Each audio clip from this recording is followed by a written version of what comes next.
Entonces, cuando uno pone los hidrógenos, y así el modelo también puede tener ciertos errores, entonces lo que hace este paso de minimización, como decía el profesor Cabrera, disminuye la energía potencial, busca la mínima energía potencial del campo de fuerza y busca reducir esos errores. Entonces estos clutch el sistema los mueve para que queden en un estado de una energía más óptima, una energía potencial más óptima. Sigue terminando con una estructura estática, ¿ya?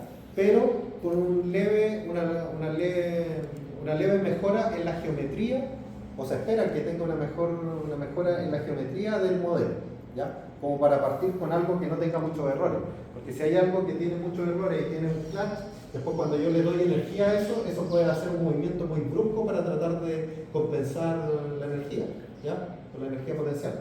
Entonces busca eso. Algo que se me olvidó preguntarte hace un rato cuando estaban mostrando las energías y dado que eventualmente vas a hacer una simulación a una cierta temperatura, el concepto de temperatura, ¿dónde aparece en las ecuaciones que has estado mostrando? No aparece. No hay concepto de temperatura cuando se calcula esas... no está explícito la temperatura, pero sí está implícita en las velocidades. ¿Ya? En las velocidades está implícita la temperatura, porque se espera alcanzar ciertas velocidades de las moléculas de agua, y hay una distribución que se llama la distribución de Boltzmann, que relaciona la velocidad de la molécula con la temperatura. Entonces, a partir de la distribución de Boltzmann, lo que se busca es, de hecho, en el sistema hay cuando el heating, el calentado, ahora que lo vi ahí, me acordé que se espera, se dice, bueno, cuando uno dice, mira, llega a esta temperatura, lo que hace el sistema no es que tenga un termostato, bueno, se llama termostato, pero el termostato lo que hace eso es aplicarle cada vez más fuerza a las moléculas, a las velocidades. Entonces, cuando alcanza esas velocidades que son coherentes con la temperatura, ahí para, o ahí se mantiene en realidad, a esas velocidades. ¿Sí?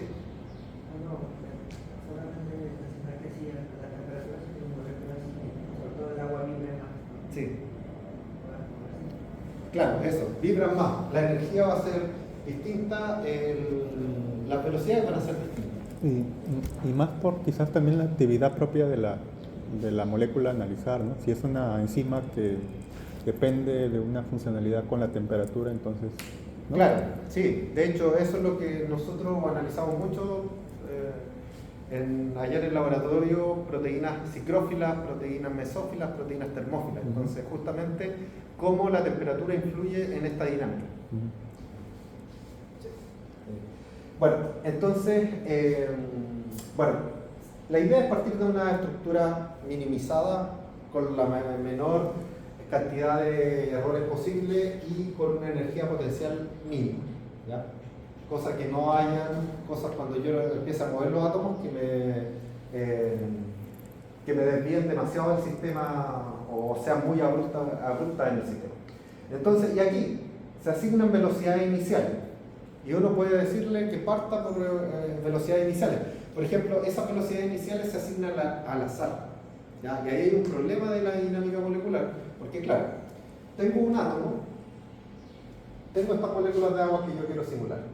Y yo puedo decirle al sistema,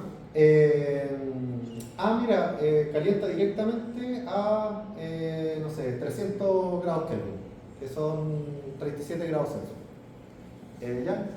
Calienta 300 grados Kelvin. Y 300 Kelvin, entonces él va a decir cuando va a dar un empujón inicial al azar de la molécula. Entonces esa fuerza que le va a dar a esas moléculas en direcciones totalmente estocásticas, porque hacia dónde se tienen que mover las moléculas, no sabemos. Entonces, son estocásticas las fuerzas, los vectores que parten, pero le va a dar una velocidad, ¿ya?, que sea coherente con la distribución de Boltzmann de 300 Kelvin. ¿Ya? Que uno puede hacer eso directamente. No se hace generalmente eso porque es muy bruto, es muy brusco. Es como, voy a darle toda la energía de una a todas las moléculas. Entonces lo que se hace, se asignan velocidades iniciales, pero se asignan velocidades iniciales bajas, entonces se hace un proceso de calentado. Tengo la temperatura y puedo partir, por ejemplo, de 10 Kelvin, ¿ya? Y después voy haciendo escaleritas, no sé, después voy a 50 Kelvin, después a 100, ¿ya? Y así hasta llegar a los 300. Entonces parto de 10 Kelvin, por ejemplo, o 50 Kelvin, que es un movimiento mucho más lento, una velocidad mucho más lenta, lo cual me permite ir acomodando e ir calculando mejor la trayectoria. Entonces ese es el proceso de calentado en dinámica molecular para alcanzar la temperatura que yo quiero simular. 300. Entonces lo que va haciendo acá el sistema va calentando primero 10, 50, 100. Entonces de esa manera es más suave el calentado de las moléculas, de sacar la molécula de que está como una foto estática y empezar a que se mueva un poquito, después que se mueva más rápido, después más rápido hasta que llegue a la temperatura que yo quiero que llegue. Pero en realidad que llegue a la velocidad que yo quiero que llegue, porque eso es lo que se calcula en las ecuaciones, velocidad, pero que se relaciona con una temperatura. Y entonces después que llego a la temperatura, bueno, vamos a ver esto en detalle, vamos a ver que se hace un equilibrado, es decir, se espera que el sistema se equilibre, y una vez que el sistema se equilibre, si es que el sistema está estable, o si el sistema está muy estable, se hacen algunos recálculos, se recalculan velocidades, por ejemplo, puedo volver a calentar el sistema, ahí veo, hay un loop ahí, que es lo que hago, y después de eso, generalmente todo esto se hace dentro de los primeros 10 a 50 nanosegundos, ¿ya?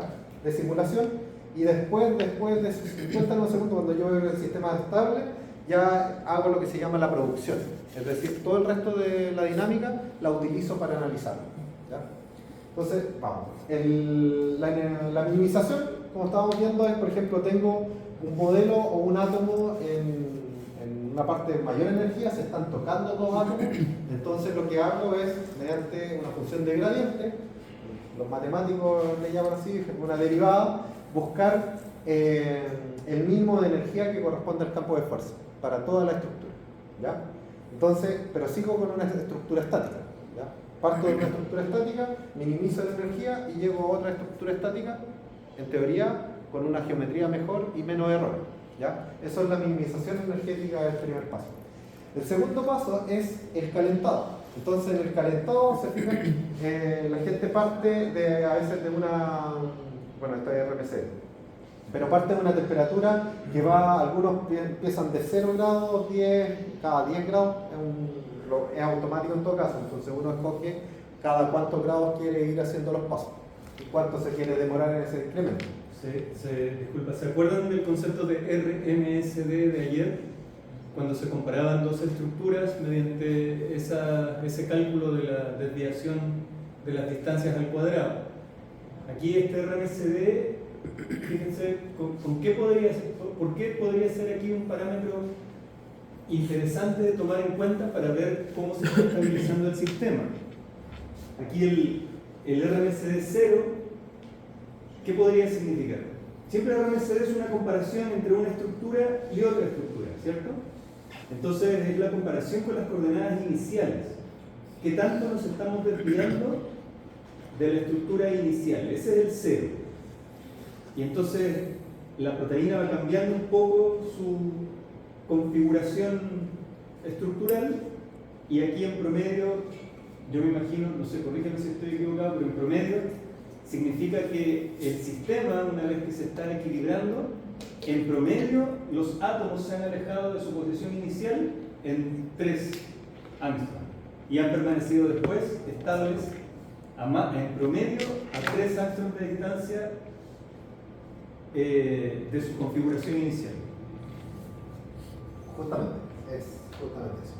Entonces, claro, la proteína inicial, que a veces está un poquito más compacta, cuando se empieza a simular se vuelve un poco más flexible y se expande un poquito.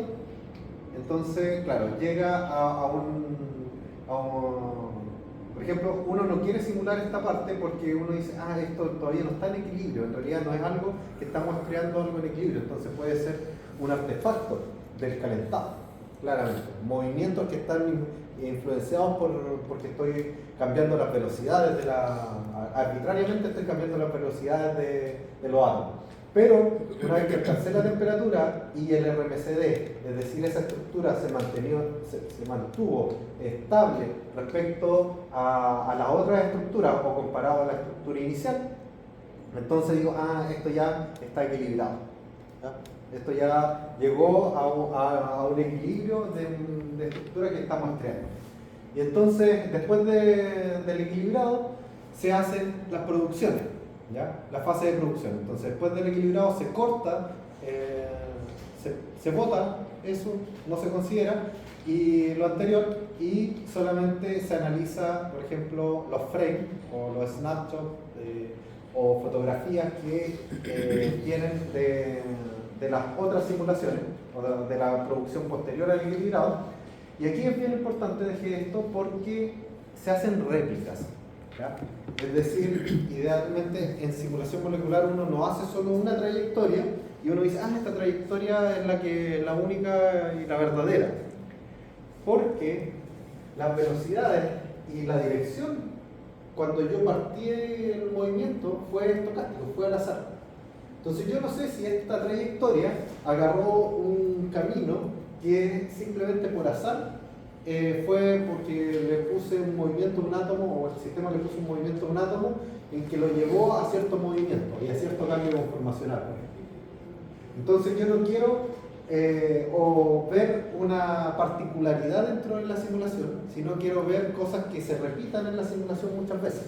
¿Ya? Entonces lo que hago es hacer estos mismos pasos anteriores, pero en realidad parto del minimizado. El minimizado es único, es estático, pero caliento de nuevo una segunda vez, y después caliento de nuevo una tercera vez, y hago 3 producciones distintas.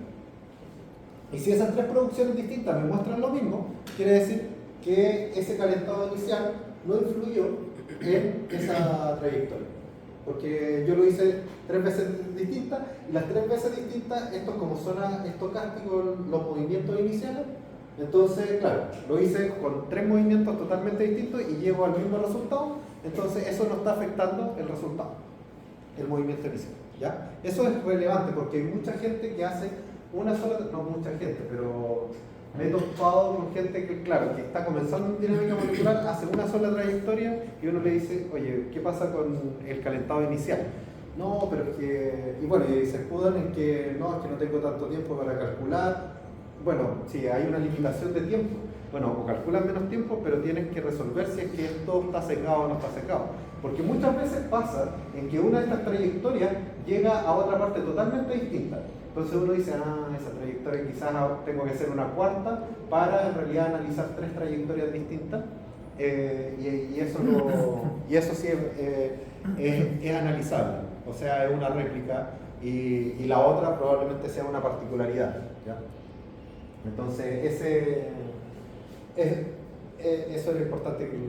¿Sí? Yo lo que puedo entender es que si es que las 3 series diferentes tienes que considerar que se haga un triplicado parecido. Bueno, en teoría sí, pero en general eso no pasa, porque es raro, o sea, lo que busca el sistema... Sí. Sí. Ya llegaron para hacer Ah, ok. una entrevista, un ratito nada más. ¿Ya? ¿Sí? Sí, porque de hecho justo terminé esta parte. Y bueno, y estos son los principales programas de dinámica molecular que se utilizan. ¿Qué parámetros, en la imagen anterior, qué parámetros se deben considerar para ya decir tengo mis 3 réplicas y no que hay un dato, por ejemplo, aleatorio o algo así? El promedio quizás de Bueno, producción. se ve el RMCD, otra cosa es el radio de giro, son parámetros que se calculan que es cuánto se hincha la proteína, por ejemplo, si se empieza a desplegar la proteína en algún momento. ¿Y eso tiene un valor? O sea, de tanto a tanto... Es criterio tuyo, es decir, esto te fijas, no son las 3 iguales, pero uno dice sí, están relativamente similares. Entonces, si yo saco un promedio de esto, es algo, la distribución no va a ser muy amplia. Pero si hubiese otra por acá arriba en 4 o 5, no diría tan un poco lejos. Entonces es el criterio finalmente, ahí no hay un valor umbral que te permita decir esto sí, esto no. Ese es tu criterio, ¿ya? El criterio del investigador. Así que eso, bueno, y estos son los programas, como les decía, más comunes para utilizar en dinámica molecular, o que cualquier artículo o si que quieren ver, hay muchos tutoriales fáciles, no sé si es fácil aprender, pero es fácil obtener información para aprender. ¿Ya? Está disponible videos, tutoriales en internet. Prueba y error. Prueba y error, exacto. Eso. Y si tienen un computador gamer, pueden instalarlo en su computador gamer para calcular. Hagamos un Ya. break de, Hagamos un break de 10 minutos, 15 minutos. 15 minutos. Eso. Break de 15 minutos, chicas, chicos.